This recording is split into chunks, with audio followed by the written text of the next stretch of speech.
আসসালামু আলাইকুম। আপনাদের সকলকে আমার আলোকবর্তিকা প্ল্যাটফর্ম থেকে আবারও শুভেচ্ছা। আশা করি সবাই ভালো আছেন।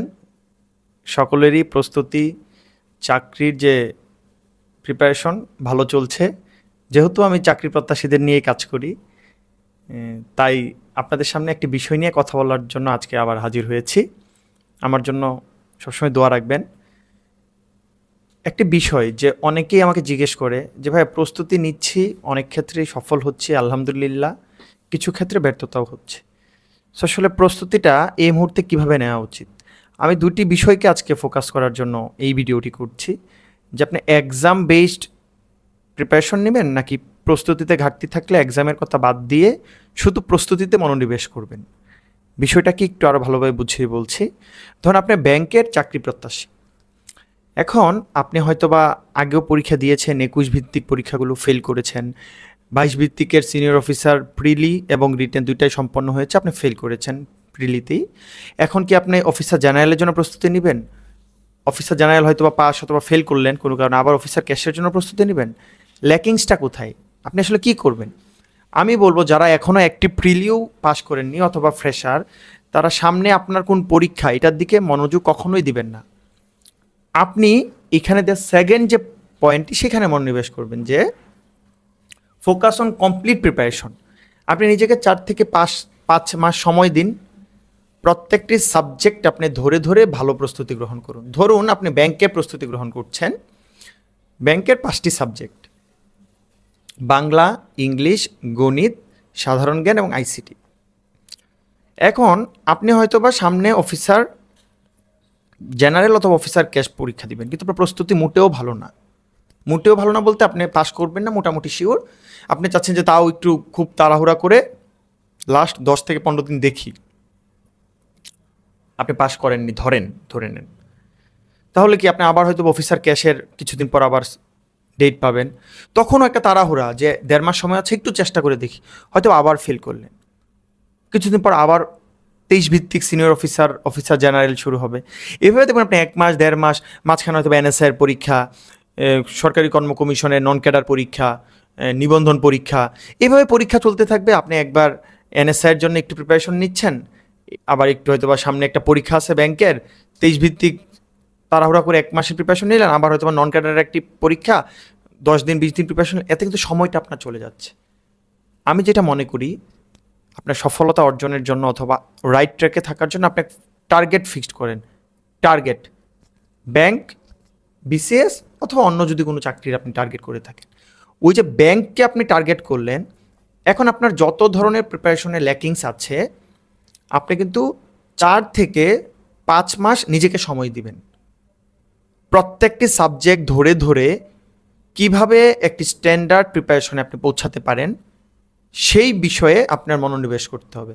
আপনি কোনো প্রশ্ন ব্যাংক কিনলেন, বাজারের প্রচলিত বইগুলোর থেকে ভালো বইগুলো কিনলেন, কিনে আপনার প্রস্তুতি গ্রহণ করতে হবে। আপনি বাংলা, ইংলিশ, গণিত, সাধারণ জ্ঞান এবং আইসিটির জন্য ধরুন বিস্তারিত প্রিপারেশন নেওয়ার একটি পরিকল্পনা গ্রহণ করবেন। বাংলার সাপোজ ধরেন আপনি অগ্রদূত পড়বেন অথবা নবম দশম শ্রেণীর ব্যাকরণ বইটি পড়বেন। আপনি সেই বইটি খুব ভালোভাবে ব্যাংকের প্রশ্ন অ্যানালাইসিস করে যে কোন ধরনের প্রশ্ন হয়। একজন বলতে পারে ভাইয়া কখনো প্রশ্ন করে বিআইবিএম, কখনো আর্টস ফ্যাকাল্টি, কখনো হয়তো আইবিএ। আমার আপনাদের কাছে কাউন্টার প্রশ্ন হচ্ছে, প্রশ্নগুলো কি সিলেবাসের বাইরে থেকে হয়? না তো, প্রশ্নগুলো কিন্তু সিলেবাসের মধ্যে থেকেই হয়। তাহলে আপনি যদি ভালো করতে চান, আপনি তো সেই সিলেবাসটি ভালোভাবে কমপ্লিট করতে পারলেই হইল। আপনার তো এরকম না যে বাংলা নবম দশম শ্রেণীর যে সমাস, কারক, ধ্বনি, শব্দ, এগুলো থেকে বাইরে থেকে প্রশ্ন আসছে, তা আপনি ওই টপিকগুলো ভালোভাবে শেষ করেন। একইভাবে ইংলিশের ক্ষেত্রে যে কোনো ভোকাবিউলারিতে আপনি বই কিনলেন, সেটা ওয়ার্ড স্মার্ট হোক অথবা মাস্টার বই কিনলেন, গ্রামার বই কিনলেন, আপনি ওই রুলসের বাইরে কি আসবে? ধর রাইট অফ ফর্ম অফ ভার্বসের ৩০টি রুলস আছে, এই রুলসের বাইরে কি প্রশ্ন আসবে? না।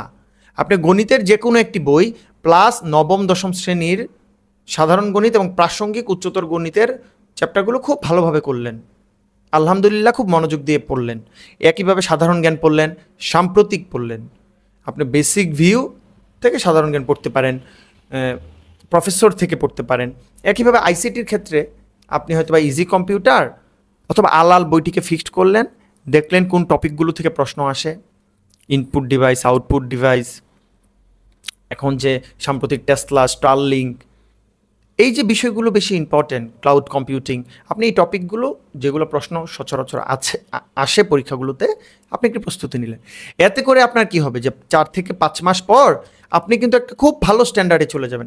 এই দেখেন 1 মাস 1 মাস করে প্রস্তুতি নেওয়ার থেকে 5 মাসে যদি আপনি কমপ্লিট প্রিপারেশন নিয়ে নেন, আমি বলছি না এর মধ্যে আপনি অন্য পরীক্ষাগুলো দিবেন না যেগুলো আবেদন করেছেন, পরীক্ষা দিবেন, তো আপনার ডিটারমিনেশন থাকবে 5 মাস। আজকে জুন মাসের 20 তারিখ, July, August, September, October, November মাসে আমার প্রিপারেশন হয়ে যাবে ইনশাল্লাহ। সো আপনি তখন নভেম্বর মাসে যে পরীক্ষাটি দিতে যাবেন সেখানে আপনি খুব বেশি কনফিডেন্ট থাকবেন।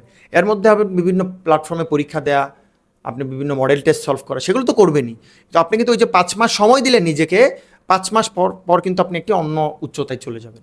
তাই আমি আপনাকে অবশ্যই বলবো, আপনি যে প্রিপারেশনে কিছুটা ডাউন থাকেন, অন্যদের থেকে কিছুটা প্রিপারেশন হয়তো বা কম বলে আপনি মনে করছেন, আপনি কনফিডেন্ট না, প্লিজ টেক ইউর টাইম।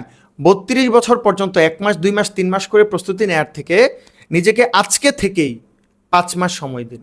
আমি সবাইকে বলি 4 থেকে 5 মাস 8 থেকে 10 ঘন্টা বেকার থাকা অবস্থায় আপনি যদি প্রতিদিন পড়াশোনা করতে পারেন, গার্লফ্রেন্ড বাদ, বয়ফ্রেন্ড বাদ, আব্বু আম্মুর খোঁজখবর নেবেন, টাকা পয়সা যদি নেয়ার থাকে ফ্যামিলি থেকে নেবেন, আর যদি খুব কিছু না থাকে গুরুত্বপূর্ণ, 5টি মাস নিজেকে সময় দিন।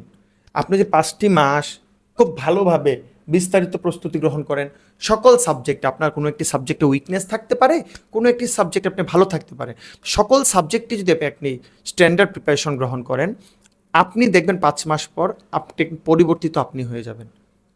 আপনি আজকে যে অবস্থানে আছেন, হতাশায় আছেন, কনফিডেন্ট না, পরীক্ষা দিতে গেলে ফেল করছেন, এই আপনি 5 মাস পর একটু অনন্য উচ্চতায় চলে যাবেন বলে আমার বিশ্বাস।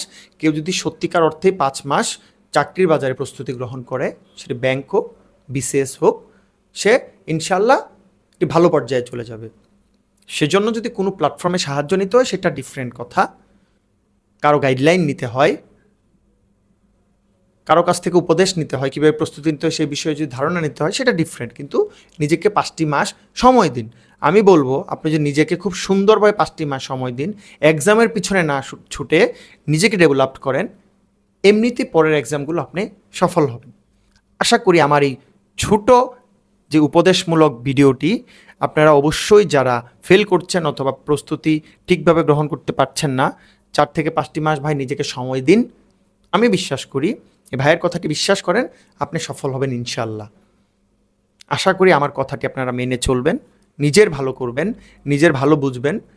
অল্প সময়ে সফলতার পিছনে দৌড়ে হতাশ হওয়ার থেকে দীর্ঘ সময় নিজে প্রস্তুতি গ্রহণ করে একটি পর্যায়ে যাবেন, সফলতা অর্জন করবেন, সফলতায় আপনার পিছনে ছুটবে ইনশাল্লাহ। অন্য কোনো দিন অন্য কোনো বিষয় নিয়ে কথা হবে, সে পর্যন্ত ভালো থাকবেন, আমার জন্য দোয়া রাখবেন, আপনাদের জন্য সবসময় আমার শুভকামনা থাকে। আসসালামু আলাইকুম।